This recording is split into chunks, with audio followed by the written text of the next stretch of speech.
Hello বন্ধুরা, আজকে আপনাদের সামনে যেই গল্পটি নিয়ে এসেছি সেটি একটি সত্য এবং আমার নিজের জীবনের অভিজ্ঞতা। খুব ভয়াবহ রহস্যময় একটা ঘটনা, যেটা আপনাদের সাথে আমি শেয়ার করছি। গল্পটা শুনে ভালো লাগলে অবশ্যই একটি লাইক করবেন, কমেন্ট করবেন এবং শেয়ার করে দেবেন। আর পরবর্তী গল্প পেতে সাবস্ক্রাইব করে রাখবেন। তো চলুন শুরু করি আজকের গল্পটা। আমার নাম রাজীব। আমি পেশায় একজন ফটোগ্রাফার। মানুষের হাসি, কান্না, প্রকৃতির রহস্যময় সৌন্দর্য সব কিছু ক্যামেরার লেন্সে বন্দি করা আমার নেশা। কিন্তু একটা ঘটনা আমার জীবনকে এমনভাবে বদলে দিয়েছে যা ভাষায় প্রকাশ করা খুব কঠিন। আজ সেই ঘটনাটাই বলবো, কিন্তু শোনার আগে সাবধান করে দিতে চাই, এই গল্প আপনার মনে গভীর ভয় ঢুকিয়ে দিতে পারে। কারণ এই গল্প সত্য, এটা আমার জীবনের অভিজ্ঞতা। ঘটনার শুরু বছর 2 আগে। শীতের সময় ছিল, ডিসেম্বর মাস। একদিন আমার পরিচিত এক ক্লায়েন্ট আমাকে ডেকে বলল তার গ্রামের একটা পুরনো জমিদার বাড়ির ছবি তুলে দিতে হবে। জায়গাটা ছিল উত্তরবঙ্গের একটা প্রত্যন্ত গ্রাম, নাম রাজপুর। আমি কাজের খোঁজে তখন যে কোনো অফার লুফে নিতাম। ভেবেছিলাম নতুন জায়গায় কাজ করতে গিয়ে কিছু অ্যাডভান্সারও হব। রওনা হলাম। বাসে উঠতেই বুঝতে পারলাম জায়গাটা বেশ দূরের এক নির্জন শহর ছাড়িয়ে। যখন গ্রামীণ পথ ধরলাম তখন যেন এক অজানা শীতল স্রোত শরীরে ছুঁয়ে গেল। সন্ধ্যার দিকে গ্রামের কাছাকাছি পৌঁছালাম। রাস্তার পাশে একটা বিশাল পুরনো বটগাছ দেখলাম। গাছের মোড়ায় একটা গোড়ামাটির মূর্তি রাখা। গাড়ির চালক আচমকা মাথা নিচু করে প্রণাম করল। আমি একটু কৌতূহলী হয়ে তাকে জিজ্ঞেস করলাম, এটা কি? চালক মুখে অদ্ভুত এক চাপা ভয় নিয়ে বলল, সাহেব, এটা মা কালীর থান। এখানে না প্রণাম করলে বিপদ হতে পারে। আপনি করলেন না কেন? আমি হেসে বললাম, আমি এসব মানি না। চালক আর কিছু বলল না, কিন্তু তার চোখে ভয়টা স্পষ্ট ছিল। যখন জমিদার বাড়িতে পৌঁছালাম তখন চারপাশ অন্ধকারে ঢেকে গেছে। বাড়িটা বিশাল কিন্তু ভগ্নদশা। মনে হলো যুগের পর যুগ ধরে কেউ এখানে থাকে না। ক্লায়েন্ট বাড়ির কাজিনদের সাথে দেখা করিয়ে দিল। তারা আমাকে বলল, বাড়িটা অনেক পুরনো। বাবার শখ ছিল এর ছবি তোলার, তাই আপনাকে ডাকা। কিন্তু একটা কথা বলি সাহেব, রাত হলে ঘরের ভেতর থাকবেন, বাইরে যাওয়া ঠিক হবে না। আমি মুচকি হেসে বললাম, কেন? এখানে কি ভূত আছে নাকি? তারা কেউ হাসল না, বরং মুখের ভেতরে চাপা এক অস্বস্তি ফুটে উঠল। রাত হলো। আমি আমার ক্যামেরা, ল্যাপটপ আর কিছু দরকারি জিনিস নিয়ে একটা ঘরে থাকা শুরু করলাম। জানালার বাইরে গাছের ছায়া, বাতাসে সেই গাছটা কেমন যেন কাঁপছিল। হঠাৎ একটা শব্দ পেলাম, যেন কেউ ফিস ফিস করে ডাকছে। রাজীব, রাজীব। আমি ঘুম চোখে জানালার কাছে গিয়ে বাইরে তাকালাম। অন্ধকারে কিছু দেখা গেল না। আবার শুয়ে পড়লাম, কিন্তু কয়েক মিনিট পরেই আবার সেই ডাক। রাজীব। এবার ভয় পেয়ে গেলাম। ভেবেছিলাম ঘুমের মধ্যে শুনেছি, কিন্তু এবার পরিষ্কার শুনতে পেলাম। মনে হলো কেউ আমার খুব কাছে থেকে ডাকছে। আমি সাহস করে টর্চ নিয়ে বাইরে বের হলাম। চারিদিকে শুধু নিস্তব্ধতা। হঠাৎ পেছন থেকে ঠান্ডা একটা বাতাস আমার গায়ের উপর দিয়ে বয়ে গেল। মনে হলো কেউ ঠিক আমার পেছনে দাঁড়িয়ে আছে। ফিরে তাকালাম, সেখানে কিচ্ছুই ছিল না, কিন্তু মাটিতে একটা ছায়া দেখলাম। আমি যখন সেই ছায়াটা মাটিতে দেখলাম, শরীরে রক্ত যেন হিম হয়ে গেল। ছায়াটা ছিল মানুষের, কিন্তু আশেপাশে কেউ নেই। শুধু একটা অন্ধকার গাঢ় উপস্থিতি যেন আমাকে লক্ষ্য করছে। আমি আর কিছু না ভেবে দ্রুত ঘরে ফিরে এলাম এবং দরজা ভেতর থেকে আটকে দিলাম। বিছানায় শুয়ে পড়লাম, কিন্তু মন শান্ত হচ্ছিল না। মনে হচ্ছিল ঘরের ভেতরেও আমি একা নই। ঘরের কোণে রাখা পুরনো কাঠের আলমারিটার দিকে নজর পড়ল। মনে হলো যেন সেটা একটু নড়ছে। আমি আতঙ্কে চোখ বন্ধ করে ফেললাম। পরের দিন সকালে যখন উঠলাম তখন পুরো ঘটনাটাকে স্বপ্ন ভেবে ভুলে যাওয়ার চেষ্টা করলাম, কিন্তু না, মন কিছুতেই মানতে পারছিল না। বাড়ির আশেপাশের ছবি তুলতে বের হলাম। দিনের আলোয় জায়গাটা যতটা নিরীহ দেখাচ্ছিল, ততটাই তার ভেতরে একটা চাপা অস্বস্তি লুকিয়েছিল। স্থানীয় এক বয়স্ক লোকের সঙ্গে দেখা হলো। তিনি খুব সাদামাটা পোশাক পরা, কিন্তু তার চোখে যেন অনেক কিছু লুকিয়ে আছে। লোকটি বলল, সাহেব, আপনি নতুন মানুষ, আপনাকে সাবধান করে দিতে এসেছি। এই বাড়িটা ভালো নয়। আমি জিজ্ঞেস করলাম, কেন ভালো নয়? তিনি একটু থেমে বললেন, অনেক বছর আগে এই বাড়ির জমিদারের বড় ছেলে এক আরব বেদেনীকে বিয়ে করেছিল। মেয়েটা দেখতে যেমন সুন্দর ছিল, তেমনি তার মধ্যে এক ভয়ঙ্কর শক্তি ছিল। লোকে বলতো সে জিন পরিদের সঙ্গে যোগাযোগ রাখতে পারে। কিন্তু তার এই ক্ষমতা একদিন তার কাল হয়। জমিদার বাড়ির লোকেরা তাকে বাড়ি থেকে তাড়িয়ে দেয়। আর সে চলে যাওয়ার আগে বলেছিল, এই বাড়ির প্রতিটি ইট আমার অভিশাপ নিয়ে বেঁচে থাকবে। তারপর থেকেই এখানে অদ্ভুত ঘটনা ঘটতে থাকে। কেউ রাতে এখানে থাকতে পারে না। লোকটির কথা শুনে একটা শীতল স্রোত বয়ে গেল আমার শরীরে। আমার ইচ্ছে হলো সব কাজ ফেলে শহরে ফিরে যাই, কিন্তু পেশাদারিত্বের কারণে থেকে গেলাম। রাতে আবার শুরু হলো অদ্ভুত ঘটনা। ঘুমানোর সময় হঠাৎ ঘরের বাতিটা নিজে থেকেই নিভে গেল। আমি ভেবেছিলাম বিদ্যুৎ চলে গিয়েছে, কিন্তু আমার ল্যাপটপটাও বন্ধ হয়ে গেল। অন্ধকার ঘরের ভেতর হঠাৎ একটা চাপা হাসির আওয়াজ শুনতে পেলাম।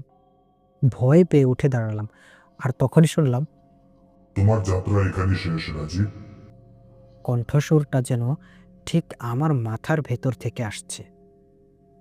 আমি চিৎকার করে দরজা খুলে বাইরে দৌড়ে গেলাম, কিন্তু বাইরে গিয়ে যা দেখলাম তা আমার বিশ্বাসের শেষ বিন্দুটা ভেঙে গিয়েছিল।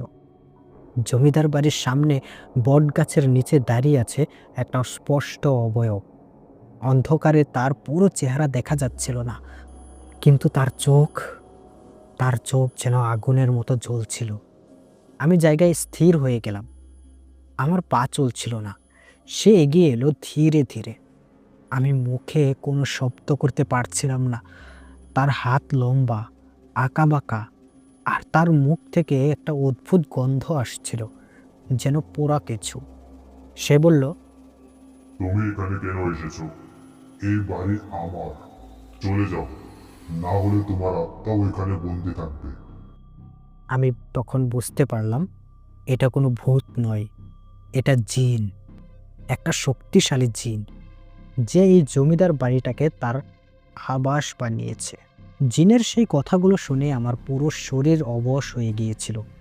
ঠান্ডা ঘাম গলা বেয়ে নেমে আসছিল। মনে হচ্ছিল আমি দম নিতে পারছি না। তার চোখের দিকে এক মুহূর্তের জন্য তাকিয়ে মনে হলো আমি যেন এক গভীর কালো খোদে তলিয়ে যাচ্ছি।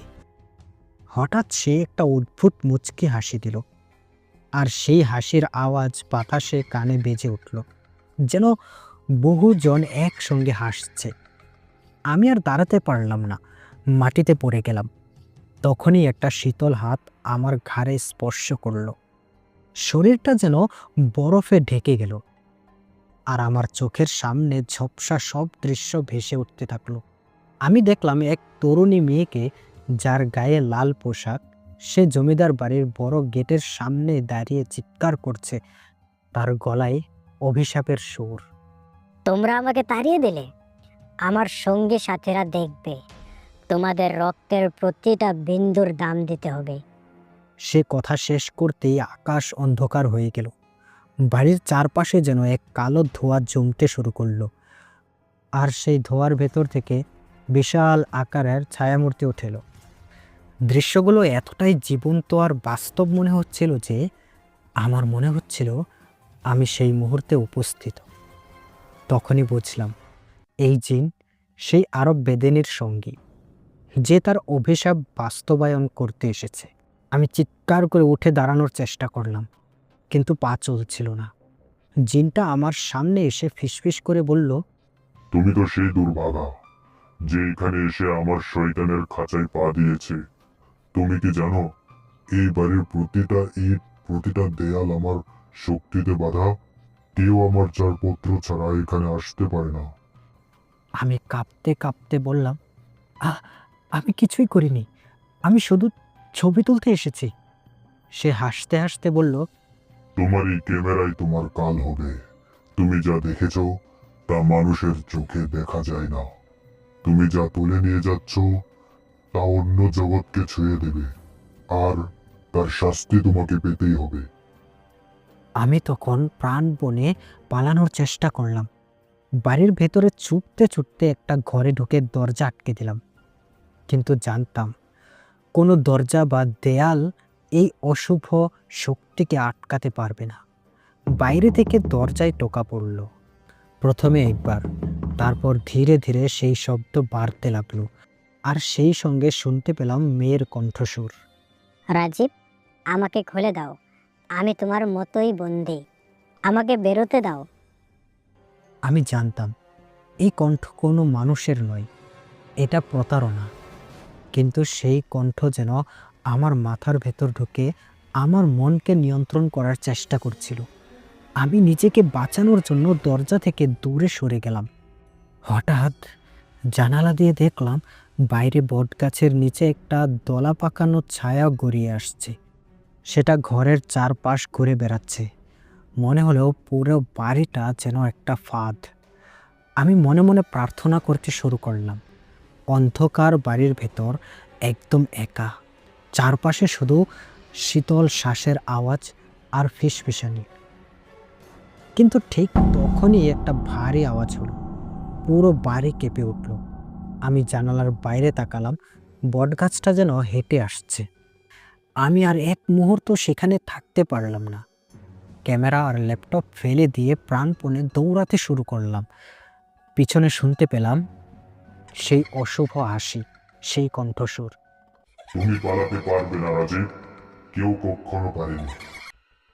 গেটের কাছে এসে দেখি সেটা ভেঙে পড়েছে। লোহার গেটের উপর একটা অদ্ভুত লাল চোখ, যেন রক্ত। গেট পেরোতেই বাতাসটা বদলে গেল। মনে হলো আমি আবার মানুষের জগতে ফিরে এসেছি। কিন্তু এখানে শেষ নয়। আমি যখন শহর ফিরে এলাম তখন থেকেই কিছু অদ্ভুত ঘটনা ঘটতে শুরু করলো।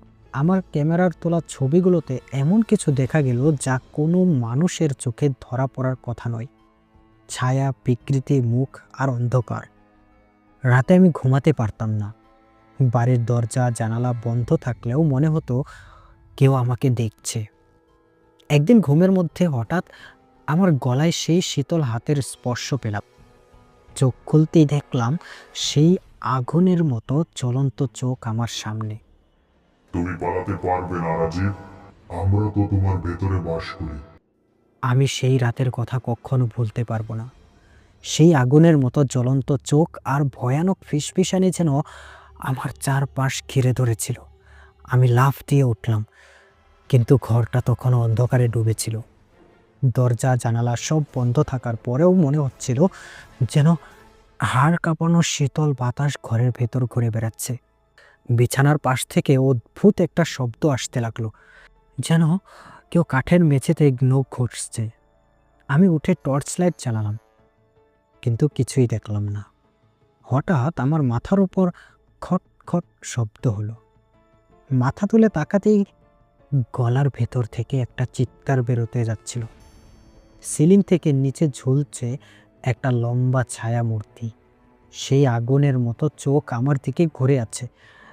তারপর সেই কণ্ঠস্বর, ঠান্ডা আর শীতল, যেন মাটির গভীর থেকে উঠে আসছে। বলল, তোমার সাহস কিভাবে হয়েছিল এখানে আসার? তোমার মতো মানুষরা কখনো বুঝবে না এই বাড়ি কার। আমরা এই বাড়িকে শক্ত দিয়ে বেঁধেছি। তোমার মতো দুর্বল মানুষ এখানে টিকে থাকতে পারবে না। আমি ভয়ে বিছানার পাশে পড়ে গেলাম, কিন্তু মেঝেতে পড়তেই পায়ের নিচে অনুভব করলাম কেমন যেন একটা নরম জিনিস। টর্চের আলো সেখানে ফেলতেই দেখলাম একটা হাত, একটা কালো হাত মাটির নিচ থেকে বেরিয়ে আসছে। আমার পা ধরে টানার চেষ্টা করছে। আমি যতই পা সরানোর চেষ্টা করছিলাম, হাতটা ততই শক্তভাবে আমাকে চেপে ধরছিল। একটা বিকৃতি কণ্ঠ আবার শোনা গেল, তুমি পালাতে চাও?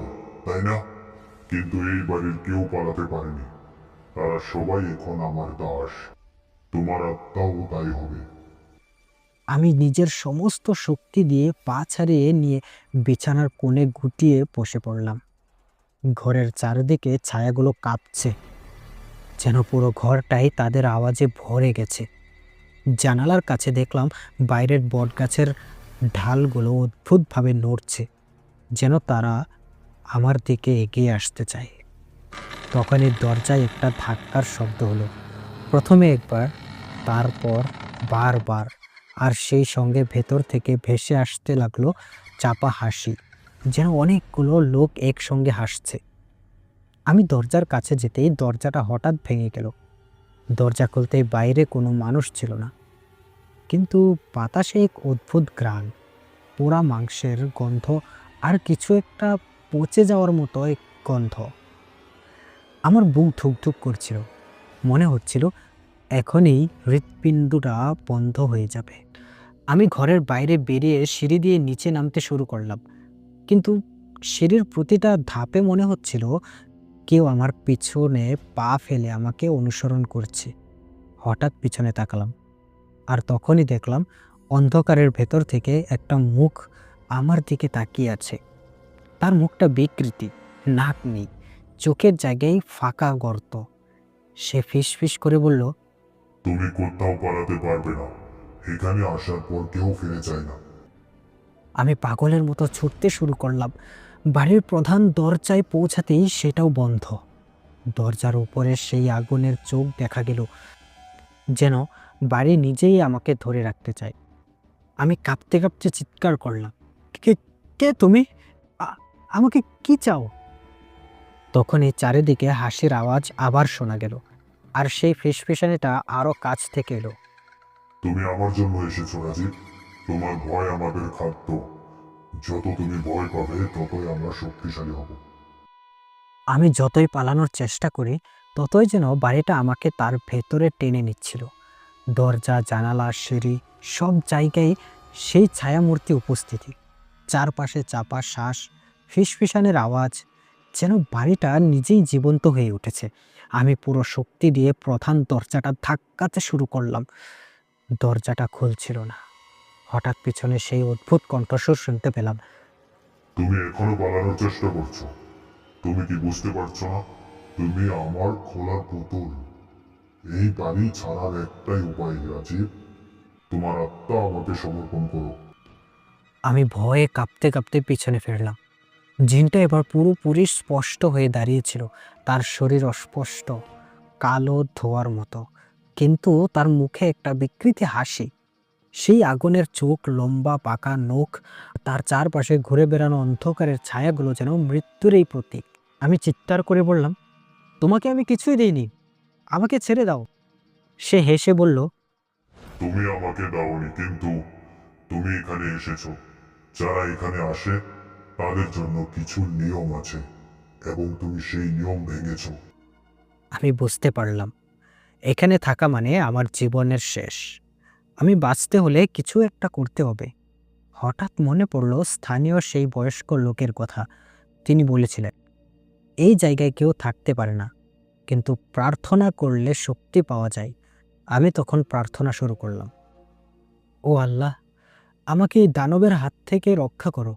আমি কখনো এমন ভুল আর করব না, আমাকে বাঁচাও। প্রথমে মনে হলো কিছুই কাজ করছে না। জিনটা হাসতে হাসতে আমার দিকে এগিয়ে আসতে লাগলো। তার চোখ আরো জ্বলতে শুরু করলো, কিন্তু হঠাৎ করে আশপাশের বাতাস বদলে গেল। একটা শক্তিশালী ঝড়ের মতো আওয়াজ হলো, আর সেই সঙ্গে শুনলাম একটা গর্জনের মতো শব্দ, যেন অনেক দূর থেকে কেউ আমার ডাকে সাড়া দিচ্ছে। জিনটা থেমে গেল। তার চোখে এবার একটা অস্বস্তি ফুটে উঠল। সে চিৎকার করে বলল, কি করছো তুমি? থামো। আমার শক্তি এই বাড়ির প্রতিটা ইটে বাঁধা। তুমি এটা ভাঙতে পারবে না। কিন্তু আমি থামলাম না। আমি আরো জোরে প্রার্থনা করতে শুরু করলাম। আমার কণ্ঠস্বরের সঙ্গে যেন বাতাস মিলিত হতো। ঘরের চারপাশে যেন এক ধরনের আলো ফুটে উঠল। সেই আলো ছায়াগুলোকে ধীরে ধীরে মুছে দিতে শুরু করলো। জিনটা চিৎকার করতে লাগলো, না, এটা অসম্ভব। তুমি একজন সাধারণ মানুষ। তুমি আমাকে পরাজিত করতে পারবে না। আমি আরও জোরে প্রার্থনা করলাম, আর তখনই মনে হলো পুরো বাড়িটা কেঁপে উঠছে। দেয়াল থেকে অন্ধকার ধোঁয়া বের হতে শুরু করলো। একটা তীব্র গর্জনের আওয়াজ হলো, আর তারপর সব শান্ত হয়ে গেল। আমি মেঝেতে পড়ে গেলাম। সব কিছু ধীরে ধীরে স্পষ্ট হতে লাগলো। বাড়ির ভেতর আর কোনো ছায়া নেই, কোনো ফিসফিসানি নেই। সেই জিনটা যেন এক ধাক্কায় কোথাও মিলিয়ে গেছে। আমি ধীরে ধীরে উঠে দাঁড়ালাম। বাড়ির দরজা এবার খুলে গেল। বাইরে এসে দেখলাম ভোর হয়ে গেছে। সূর্যের আলো পুরো জায়গাটা আলোকিত করছে। সেই ভয়ঙ্কর বাড়ি এখন যেন একদম নিষ্প্রাণ। আর আমি জানতাম আমি এই অভিশপ্ত জায়গা থেকে মুক্তি পেয়েছি। কিন্তু এই ঘটনার পর আমার জীবনে কিছুই আর আগের মতো নেই। রাতে ঘুমাতে গেলে কখনো কখনো মনে হয় সেই ফিসফিসানি আবার আমার পাশে ভেসে আসছে। আমি জানি না আমি কি আসলেই মুক্তি পেয়েছি, নাকি সে এখনো কোনো অন্ধকার কোণে অপেক্ষা করছে। গল্পটা এখানে শেষ করা হয়েছে। জানি না কার কাছে কেমন হয়েছে।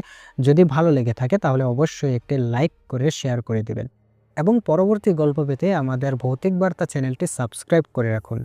ধন্যবাদ সবাইকে। দেখা হচ্ছে পরবর্তী গল্পে।